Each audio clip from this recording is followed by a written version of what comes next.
Hello everyone, I am Santosh. Today we are going to discuss the very important topic in DBMS, that is about normalisation. Okay, last ಕ್ಲಾಸಲ್ಲಿ ಡೇಟಾಬೇಸನ್ನು ಪರ್ಫೆಕ್ಟಾಗಿ design ಮಾಡಲಿಲ್ಲ ಅಂದರೆ ಏನೇನು problems arise ಆಗ್ತವೆ ಅಂತ ನಾವು ನೋಡಿದ್ವಿ. They are called anomalies, means errors ಯಾಕೆ ಆಗ್ತವೆ, ಕರೆಕ್ಟಾಗಿ ಪ್ರಾಪರಾಗಿ ಡೇಟಾನ ಆರ್ಗನೈಸ್ ಮಾಡಲಿಲ್ಲ ಅಂದರೆ ಡೆಫಿನೆಟ್ಲಿ ಎರರ್ಸ್ ಆಗ್ತವೆ.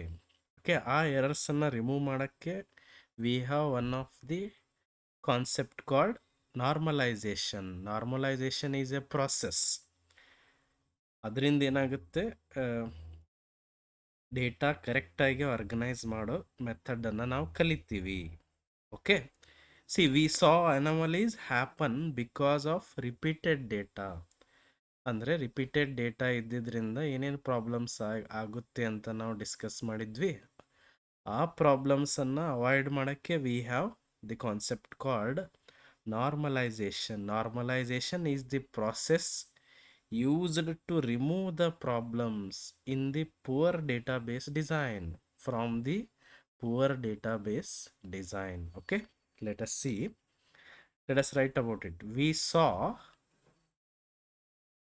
saw anomalies, means errors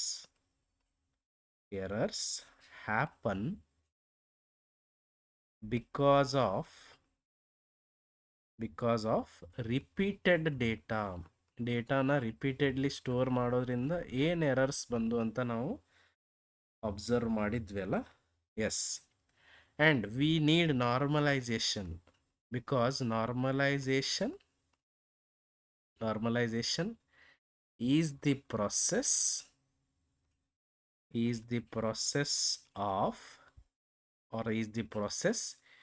used to remove these errors, used to remove those problems ಅನ್ನು ಅವು ಏನು insertion errors, deletion errors, updation errors ಅವೇನು ಅಕ್ಕರ್ ಆಗಿದ್ವಲ್ಲ ಅವನ್ನ ರಿಮೂವ್ ಮಾಡೋಕ್ಕೆ we have concept called normalisation. ಅಂದರೆ basically normalisation is the process of organising the data into proper tables. ಕರೆಕ್ಟಾಗಿ ಪ್ರಾಪರಾಗಿ ಟೇಬಲ್ ಡಿಸೈನ್ ಮಾಡೋದು, ಪ್ರಾಪರಾಗಿ ಡೇಟಾಬೇಸ್ ಡಿಸೈನ್ ಮಾಡೋ ಮೆಥಡ್ಗೆ ಏನಂತಾರೆ, ನಾರ್ಮಲೈಸೇಷನ್ ಅಂತ ಕರೀತಾರೆ. ಅದರಿಂದ ಏನಾಗುತ್ತೆ, ರಿಡಂಡೆನ್ಸಿ ವಿಲ್ ಬಿ ರಿಮೂವ್ಡ್. ಅಂದರೆ ಡುಪ್ಲಿಕೇಶನ್ ಅವಾಯ್ಡ್ ಮಾಡೋಕ್ಕೆ we have one of the best method called normalisation. Okay, normalisation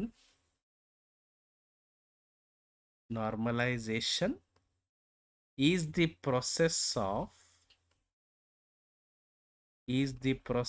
of organizing the data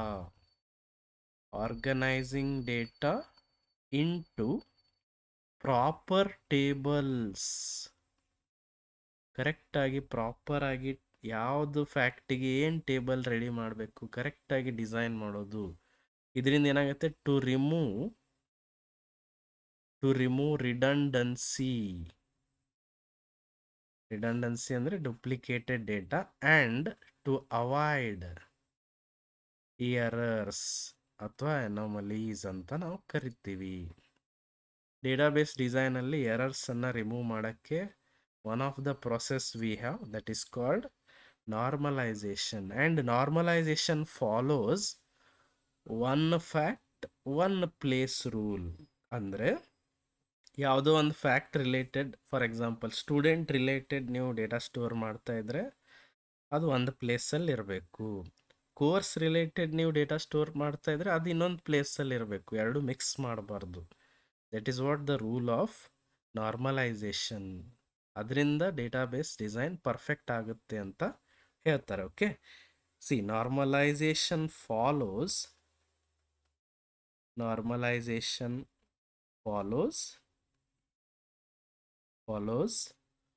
one fact one place ಅಥವಾ ಒನ್ ಟೇಬಲ್ ರೂಲ್. ಒಂದು ಫ್ಯಾಕ್ಟು ಒಂದೇ ಪ್ಲೇಸಲ್ಲಿ ಇರಲಿ, ಅದರಲ್ಲಿ ಬೇರೆ ಫ್ಯಾಕ್ಟ್ ಮಿಕ್ಸ್ ಮಾಡಬಾರ್ದು. ಸ್ಟೂಡೆಂಟ್ ರಿಲೇಟೆಡ್ ಡೇಟಾ ಅಂದರೆ ಸ್ಟೂಡೆಂಟ್ ರಿಲೇಟೆಡ್ ಡೇಟಾ ಅಷ್ಟೇ ಇರಬೇಕು. ಡಿಪಾರ್ಟ್ಮೆಂಟ್ ರಿಲೇಟೆಡ್ ಡೇಟಾ ಅಂದರೆ ಡಿಪಾರ್ಟ್ಮೆಂಟ್ ರಿಲೇಟೆಡ್ ಡೇಟಾ ಅಷ್ಟೇ ಇರಬೇಕು. ಎರಡು ನಾವು ಮಿಕ್ಸ್ ಮಾಡಿ ಯೂಸ್ ಮಾಡಬಾರ್ದು. That is the problem. Okay, ಹಂಗಂದ್ರೆ what is the goal of normalisation? Normalisation ಇಂದ ಏನು ಹೆಲ್ಪ್ ಆಗುತ್ತೆ? Which removes redundancy, which avoids the errors in the database design. Errors remove ಆದರೆ definitely that improves data consistency and even ಡೇಟಾನ properly organise ಮಾಡಿ store ಮಾಡಿ ಇಡ್ಬೋದು. Okay, let us write goal of normalisation. Goal of normalisation. What are the goals? Removes redundancy. Remove redundancy ಅಂದರೆ ಆದಷ್ಟು duplication ಬರದೇ ಇರೋ ಥರ ನೋಡ್ಕೋಬೇಕು. ಡೇಟಾ ಡುಪ್ಲಿಕೇಟ್ ಆಗಬಾರ್ದು ಒಂದೇ ಪ್ಲೇಸಲ್ಲಿ. ದೆನ್ ಅವಾಯ್ಡ್ ಎನಮಲೀಸ್ ಅಂದರೆ errors. And then improve data consistency. Data usually ಒಂದೇ ಪ್ಲೇಸಲ್ಲಿದ್ದರೆ ಡೆಫಿನೆಟ್ಲಿ ಕನ್ಸಿಸ್ಟೆಂಟ್ ಆಗೇ ಇರುತ್ತೆ. ಬೇರೆ ಬೇರೆ ಕಡೆ ಸೇಮ್ ಡೇಟಾ ಇದ್ದರೆ ಪ್ರಾಬ್ಲಮ್ ಅರೈಸ್ ಆಗುತ್ತೆ ಅಂತ ಹೇಳ್ತಾರೆ. Okay, organise data properly. ಡೇಟಾನ ಫೈನಲಿ ನಾವು ಪ್ರಾಪರಾಗಿ ಆರ್ಗನೈಸ್ ಮಾಡಬೇಕಂದ್ರೆ we need to follow normalisation. Normalisation ಅನ್ನೋದೊಂದು ಪ್ರೊಸೆಸ್. ಅದರಿಂದ ನಾವು ಏನು ಮಾಡ್ತೀವಿ, ಟೇಬಲ್ಗಳನ್ನು ಸರಿಯಾಗಿ ಡಿಕಂಪೋಸ್ ಮಾಡಿ ಡೇಟಾನ ಸ್ಟೋರ್ ಮಾಡ್ತೀವಿ. ಓಕೆ, ಹಾಗಂದರೆ ಲೆಟ್ ಅಸ್ ಸಿ ಒಂದು ಸಿಂಪಲ್ ಎಕ್ಸಾಂಪಲ್. ಲಾಸ್ಟ್ ಕ್ಲಾಸಲ್ಲಿ ಒಂದು ಎಕ್ಸಾಂಪಲ್ ನಾನು ಬರೆದಿದ್ದೆ, ಅದೇ ಎಕ್ಸಾಂಪಲನ್ನು ಇಲ್ಲಿ ಕನ್ಸಿಡರ್ ಮಾಡೋಣ. ಬಿಫೋರ್ ನಾರ್ಮಲೈಸೇಷನ್ ಅಂದರೆ we have one table which is unnormalised ಅಥವಾ not normalised table before normalisation. For example we have student info table ಅಂತ ತಿಳ್ಕೊರಿ. ಒಂದು ಸ್ಟೂಡೆಂಟ್ ಇನ್ಫೋ ಟೇಬಲ್ ಇದೆ, ಅದರಲ್ಲಿ ಏನೇನು ಸ್ಟೋರ್ ಮಾಡಿದ್ದಾರೆ? Student name, course and fee. Okay, which include student name, ಆಮೇಲೆ ಆ ಸ್ಟೂಡೆಂಟು ಯಾವ ಕೋರ್ಸ್ ಆಪ್ಟ್ ಮಾಡಿದ್ದಾರೆ, ಆಮೇಲೆ fee of that course. Then we have another student, ಇವರು BCA, fee is 50,000. We have Meena, she is from BBA, fee is 40,000. ಆಮೇಲೆ Amit again opted BCA.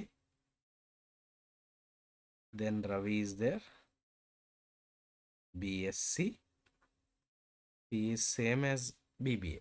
Okay, ಇದು one data table ನಮ್ಮ ಹತ್ರ ಇದೆ which is called student information table. Here you can see there is a data redundancy. ಇಲ್ಲಿ redundant data ನೀವು observe ಮಾಡ್ಬೋದು. ಎಲ್ಲೆಂದರೆ BCA 50,000, BCA 50,000, BCA 50,000. ಹಾಗೆ BCAನಲ್ಲಿ ಒಂದು 50 ಜನ ಇದ್ದರೆ 50 ಸರಿ BCA 50,000, BCA 50,000. ಅಥವಾ BBAದವ್ರೊಂದು 20 ಜನ ಇದ್ದರೆ BBA 40,000, BBA 40,000. ಹಿಂಗೆ 20 ಸರಿ ಅದು ರಿಪೀಟ್ ಆಗುತ್ತೆ. ದಿಸ್ ಇಸ್ ವಾಟ್ ರಿಡಂಡೆನ್ಸಿ ಅಥವಾ ಡುಪ್ಲಿಕೇಶನ್. ಈ ಡುಪ್ಲಿಕೇಟೆಡ್ ಡೇಟಾ ಇರೋದ್ರಿಂದ ಏನಾಗುತ್ತೆ? ಎರರ್ಸ್ ಆಗ್ತವೆ, ಎನಾಮಲೀಸ್ ಬರ್ತವೆ ಅಂತ ಹೇಳ್ತಾರೆ. ಹಿಯರ್ ಏನು ರಿಪೀಟ್ ಆಗಿದೆ? Course and fee is repeated commonly. Okay, means ಇದರಿಂದ ಏನಾಗ್ಬೋದು? ಎರರ್ ಆಕರ್ ಆಗ್ಬೋದು. ಎನಾಮಲೀಸ್ ಆರ್ ಪಾಸಿಬಲಿ ಎನಾಮಲೀಸ್ ಬರ್ಬೋದು, ಅಂದರೆ ಎರರ್ಸ್ ಬರ್ಬೋದು. ದ್ಯಾಟ್ಸ್ ವೈ ಇದನ್ನು ರಿಮೂವ್ ಮಾಡಬೇಕು. ರಿಮೂವ್ ಮಾಡಬೇಕಂದ್ರೆ ನಾರ್ಮಲೈಸೇಷನ್ ಪ್ರೊಸೆಸ್ ಅಪ್ಲೈ ಮಾಡಬೇಕಾಗುತ್ತೆ. ಅಂದರೆ ನೀವು ನಾರ್ಮಲೈಸೇಷನ್ ಅಪ್ಲೈ ಮಾಡಿದರೆ, ನಾರ್ಮಲೈಸೇಷನ್ ರೂಲ್ ಪ್ರಕಾರ ಏನಿದೆ? One fact one place. ಅಂದರೆ ಒಂದರ ಇನ್ಫಾರ್ಮೇಷನ್ ಒಂದು ಟೇಬಲಲ್ಲಿ ಸ್ಟೋರ್ ಮಾಡಿರಿ. ಒಂದು ಎಂಟಿಟಿ ರಿಲೇಟೆಡ್ ಡೇಟಾ ಒಂದು ಟೇಬಲಲ್ಲಿ. ಇನ್ನೊಂದು ಎಂಟಿಟಿ ರಿಲೇಟೆಡ್ ಡೇಟಾ ಇನ್ನೊಂದು ಟೇಬಲಲ್ಲಿ ಸ್ಟೋರ್ ಮಾಡಿರಿ, ಎರಡು ಮಿಕ್ಸ್ ಮಾಡಬೇಡ್ರಿ ಅಂತ ಅವ್ರು ಹೇಳ್ತಾರೆ. ಓಕೆ, ಹಂಗಂದರೆ ಇಫ್ ನಾರ್ಮಲೈಸೇಷನ್ ಅಪ್ಲೈ ಮಾಡಿದರೆ ನಾವು ಅಪ್ಲೈ, ಇದು ಹೆಂಗೆ ಅಪ್ಲೈ ಮಾಡೋದು ಅಂತ ನಾವು ಮತ್ತೆ ನಾರ್ಮಲ್ ಫಾರ್ಮ್ಸಲ್ಲಿ ಸ್ಟಡಿ ಮಾಡೋಣ. After applying normalisation the data is correctly organised ಅಥವಾ ಡಿಕಂಪೋಸ್. ನಾವು ಕರೆಕ್ಟಾಗಿ ಟೇಬಲನ್ನು ಡಿಕಂಪೋಸ್ ಮಾಡಬೇಕೀಗ. ಏನು ಮಾಡಂತ ಅವ್ರು ಹೇಳ್ತಾರೆ, student related data separate store ಮಾಡಿರಿ, course related data separate store ಮಾಡಿರಿ. ಹಾಗಂದ್ರೆ ಸ್ಟೂಡೆಂಟ್ ಅನ್ನೋದೇ ಒಂದು ಟೇಬಲ್, ಸ್ಟೂಡೆಂಟ್ ಟೇಬಲ್ ಕ್ರಿಯೇಟ್ ಮಾಡಿರಿ ಫಸ್ಟ್ ಒನ್. ಆ್ಯಂಡ್ ಇದರಲ್ಲಿ ಸ್ಟೂಡೆಂಟ್ ರಿಲೇಟೆಡ್ ಡೇಟಾ ಸ್ಟೋರ್ ಮಾಡಿರಿ, ಯಾವ ಸ್ಟೂಡೆಂಟು ಯಾವ ಕೋರ್ಸ್ ಆಪ್ಟ್ ಮಾಡಿದ್ದಾರೆ. ಆ್ಯಂಡ್ ಅದೇ ಥರ ಇನ್ನೊಂದು ಟೇಬಲ್ ಕ್ರಿಯೇಟ್ ಮಾಡಿರಿ, that is called course table. And ಕೋರ್ಸಲ್ಲಿ ಕೋರ್ಸ್ ರಿಲೇಟೆಡ್ ಡೇಟಾ, ಕೋರ್ಸ್ ಯಾವುದು, ಅದರ ಫೀ ಎಷ್ಟು, ಈ ಥರ ಟೇಬಲ್ ಡಿಸೈನ್ ಮಾಡ್ರಿ ಅಂತ ಅವ್ರು ಹೇಳ್ತಾರೆ. ಈ ಥರ ಪರ್ಫೆಕ್ಟಾಗಿ ಟೇಬಲ್ ಡಿಸೈನ್ ಆದರೆ ಡುಪ್ಲಿಕೇಶನ್ ಅವಾಯ್ಡ್ ಮಾಡ್ಬೋದು. ನೋಡ್ರಿ, ಸ್ಟೂಡೆಂಟ್ ರಿಲೇಟೆಡ್ ಡೇಟಾ ಸ್ಟೂಡೆಂಟ್ ಟೇಬಲಲ್ಲಿ, ಕೋರ್ಸ್ ರಿಲೇಟೆಡ್ ಡೇಟಾ ಕೋರ್ಸ್ ಟೇಬಲಲ್ಲಿ, ಯಾವ ಸ್ಟೂಡೆಂಟ್ ಯಾವ ಕೋರ್ಸ್ ತೊಗೊಂಡಿದ್ದಾರೆ ಅಂತ ಹೇಳಲೇಬೇಕು. ಆ್ಯಂಡ್ ಯಾವ ಕೋರ್ಸ್ಗೆ ಎಷ್ಟು ಫೀ ಇದೆ ಅಂತಲೂ ಹೇಳಬೇಕಾಗುತ್ತೆ. ಅವೆರಡನ್ನು ಡಿಕಂಪೋಸ್ ಮಾಡಿಬಿಟ್ರೆ, ಒಂದು ಟೇಬಲನ್ನು ಡಿಕಂಪೋಸ್ ಮಾಡೋದು ಅಂದ್ರೇನು, ಒಂದು ಟೇಬಲ್ ಇದ್ದಿದ್ದು ಎರಡು ಟೇಬಲ್ ಆಗಿ ಕನ್ವರ್ಟ್ ಮಾಡಿದ್ದೀವಿ. ಇದರಿಂದ ಏನಾಗುತ್ತೆ, ಪಾಸಿಬಲಿ ರಿಡಂಡೆನ್ಸಿ ಕಡಿಮೆ ಆಗುತ್ತೆ, ಅಂದರೆ ಡುಪ್ಲಿಕೇಶನ್ ಅವಾಯ್ಡ್ ಮಾಡ್ಬೋದು ಅಂತ ಹೇಳ್ತಾರೆ. Normalisation is the process of decomposing a table into smaller tables to eliminate redundancy. Usually ಇದಕ್ಕೆ ನಾವು ಸಮ್ ನಾರ್ಮಲ್ ಫಾರ್ಮ್ಸ್ ಅನ್ನು ಸ್ಟಡಿ ಮಾಡಬೇಕಾಗುತ್ತೆ. ಬಿಕಾಸ್ ನಾರ್ಮಲೈಸೇಷನ್ ಡೈರೆಕ್ಟಾಗಿ, ನಾರ್ಮಲೈಸೇಷನ್ ಅಂದ್ರೇನು, ಪರ್ಫೆಕ್ಟಾಗಿ ನೀವು ಡೈರೆಕ್ಟಾಗಿನೇ ಡೇಟಾಬೇಸನ್ನು ಪೂವರ್ ಡಿಸೈನ್ ಇದ್ದಿದ್ದು ಬೆಟರ್ ಡಿಸೈನ್ ಮಾಡೋಕ್ಕೆ ಆಗೋದಿಲ್ಲ ಒಮ್ಮಿಂದೊಮ್ಮಿಂಗ್ಲೇ. ನೀವೇನು ಮಾಡಬೇಕು, ಸ್ಟೆಪ್ ಬೈ ಸ್ಟೆಪ್ ಅದನ್ನ ರಿಫೈನ್ ಮಾಡಬೇಕಾಗುತ್ತೆ. ಆ ಸ್ಟೆಪ್ಸಿಗೆ ಏನಂತಾರೆ, ನಾರ್ಮಲ್ ಫಾರ್ಮ್ಸ್. ಆ ನಾರ್ಮಲ್ ಫಾರ್ಮ್ಸ್ ಎಲ್ಲ ನಾವು ನೆಕ್ಸ್ಟ್ ಸ್ಟಡಿ ಮಾಡಬೇಕಾಗುತ್ತೆ. Normalisation converts bad design of the database into good design. Simple. Okay, database bad design ಇದ್ದರೆ ಅದನ್ನು ಕರೆಕ್ಟ್ ಡಿಸೈನ್ ಮಾಡೋಕ್ಕೆ we can go through the normal forms. Okay, ನಾರ್ಮಲೈಸೇಷನ್ದು ಇನ್ನೊಂದು simple definition, normalization is the process of decomposing ಅಂದ್ರೆ decomposing a table into smaller tables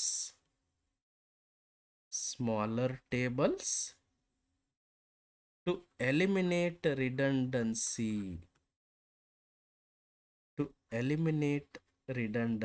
ಆದಷ್ಟು duplication avoid ಮಾಡಬೇಕು. And also anomalies means errors in the database design. That's why we need normalization, and it is very important concept in DBMS. And normalization is done step by step using some of the normal forms.